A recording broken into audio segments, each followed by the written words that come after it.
The way he described it to me, it seemed like he had really relied on her for his happiness as a whole. I think I remember him describing her as his rock.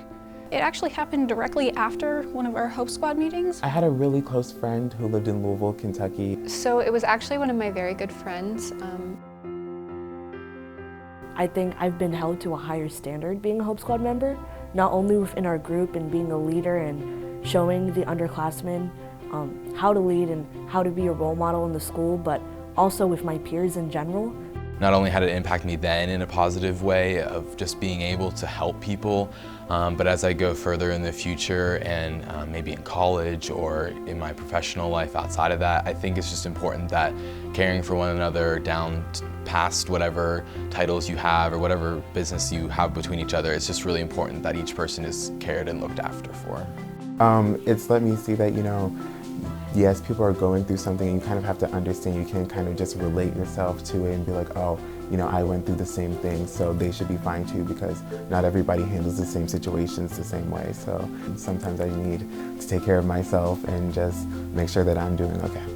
It's something I wish we would have implemented a lot earlier, because I struggled with anxiety, depression really badly myself throughout high school, and it just I felt like I was doing it alone. So I hope we now have a system in place and support where people can come and they don't feel like that, and they don't have to do it alone like I did. I think it's important that you should always be perceptive of people that just seem to be any given day. There are days when I feel like I just need someone to talk to, but I don't even realize it until someone comes up to me. They'll ask me a question like, dude, what's up with you? You don't really seem yourself today.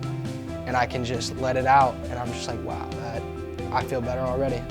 It gave me hope that there's light at the end of the tunnel and you're not the only one.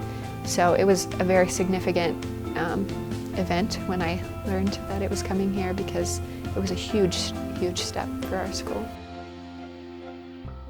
And I took that kind of as an extreme warning sign, because the way she was going on and on about it, it seemed like she could have been in danger right now, like a goodbye note kind of thing. So I talked to Mrs. Cameron, which is one of our school psychologists. I went and talked to her, and she said, okay, just give me her name and her school, and she was able to give it to an administrator. And after that, she was able to contact the school in Louisville, and they were able to sit down and have a conversation with her and her mother. And now I know that she's doing a lot better and feeling a lot better.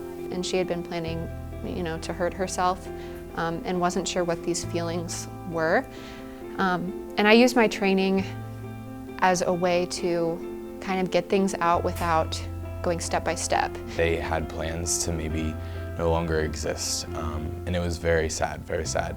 And I immediately jumped right in. I hadn't even received that much Hope Squad training just quite yet, but I knew that no matter what, supplying support to that student, even just having a conversation with them, was what needed to happen right then and there. Hope Squad has helped me with my desire to change the world and change the lives around me.